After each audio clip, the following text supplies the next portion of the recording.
বাঙালি মানে বিদেশি, বাংলা মানে বিদেশি ভাষা, এই ধারণাটা প্রথিত হয়ে গেলে এরকম একখানা অ্যাডমিনিস্ট্রেশনের বা রাষ্ট্রশক্তির একদম তলার স্তরে যারা থাকে তাদের কাছে এটা এরকম লিখলে এর ফলে একখানা হাউকাউ পড়ে যেতে পারে, এই ধারণাটা থাকে না। এটা অনিচ্ছাকৃত ভুল নয়, এটা ইচ্ছাকৃত ভুলও নয়।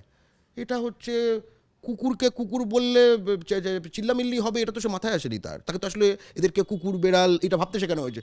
এটা আবার কী ভুল লিখেছি ভাই, কুত্তাকে কুত্তা লিখা প্রবলেম হ্যাঁ क्या डॉगी लिखना चाहिए था।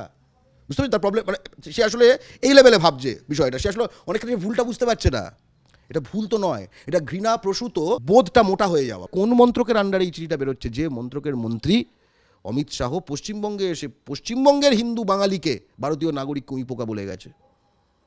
এটা ভুল ধারণা, এটা মাথায় রাখতে হবে। সে যখন বলেছিল যে উইপোকা এই কথাটা, যে 40 লক্ষ মানুষের জন্য বলেছিল, ঠিক আছে, এটা হচ্ছে এনআরসির প্রাথমিক ড্রাফট, তার পরিপ্রেক্ষিতের সময় তার অধিকাংশ হিন্দু বাঙালি ছিল, তাদেরকে উইপোকা বলেছিল, যেটা এখন খুব ক্লিয়ার হয়ে যাচ্ছে।